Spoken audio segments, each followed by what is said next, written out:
Okay, in Lingua Latina by Hans Ørberg, Chapter 12, Pensum C, number 2, there is a question that trips my students up constantly. And the question is, Quat fratres habet Amelia?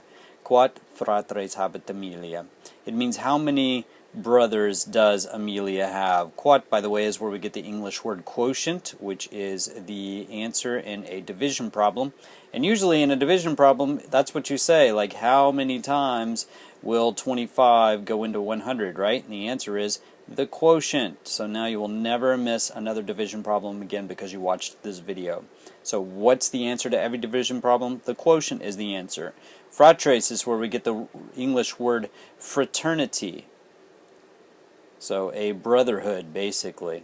And then habet, I actually have another video on habet that explains what happens whenever you use this verb. It's pretty complicated, and you got to get used to it. It trips my students up all the time. It pretty much always pushes the next word into the accusative case. So watch that verb right there.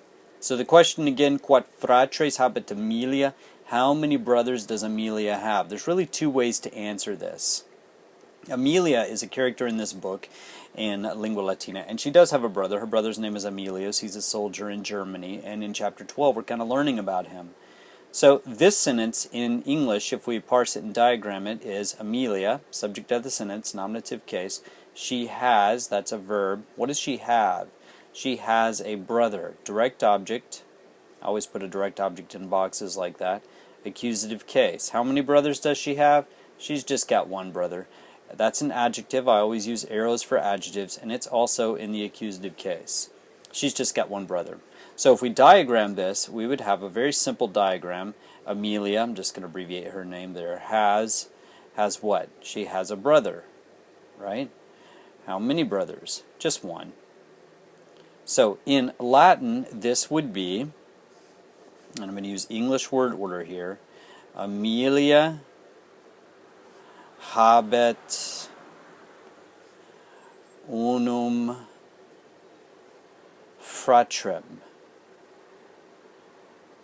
So, frater up here is brother, but the genitive of frater is fratris. And the accusative is fratrem. So, Amelia habet unum fratrem. Subject of the sentence. Here's the verb. Here's a direct object. And this is an adjective. It does the same thing we did up there in English. So that's one way to respond to this question. And this is personally my favorite way. But just because I have my favorite way doesn't mean the Romans did it that way. In fact, the Romans liked to use this version. This is called the dative of possession, if you're interested in the terminology.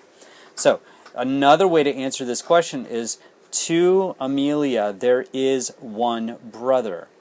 Okay, so let's break this one down.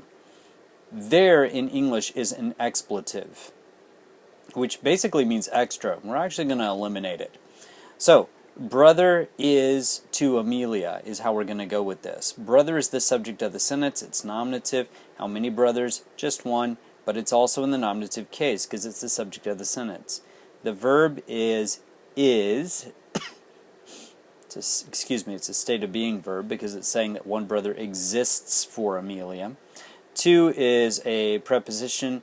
To Amelia is the object of the preposition. Now she's getting the brother. Like, she's possessing the brother. She has the brother.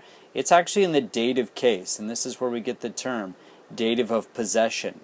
Right? This is her brother. It's not your brother. It's not my brother. This is her brother. This is dative of possession. Usually in Latin we use the genitive to show possession. But there is another way, and we can. That's the dative of possession, which we're learning right here. We can use that one. So, were we to diagram this, it would be brother is to Amelia, and actually the expletive we would put on a floating line over here above the diagram. So there is a brother, there is one brother. There is one brother to Amelia. Now what you want to know is, how do you translate this into Latin? Well, it's actually, once you break it down like this, it's actually pretty simple. Getting here is a little tricky, but once you've broken it down, it's actually pretty simple. We know this is in the dative, so for Amelia's name, we're simply going to write her name in the dative. Amelie. Okay, to Amelia. There we go. That means to Amelia. To Amelia is one brother. Well, is easy, or there is easy in Latin. It's just est. And then one brother is in the nominative case. So that's actually not that hard either. Unus frater. Now, on first glance at this sentence, it looks like Amelia is one brother. But that's not what it means, and you know that's not what it means because of the ending on the word Amelia. It's in the dative case. To Amelia is one brother. If Marcus, a character in the book, had one brother, and he does, we could say to Marcus there is one brother, but we would change Marcus's name from Marcus, which is nominative, to the dative Marco. So, to Marcus there is one brother. Marco est unus frater. If Quintus had one brother, and he does, Quintus is in this book. In the nominative case, his name is Quintus. So we drop the US and replace it with an O, and now we have Quinto est unus frater.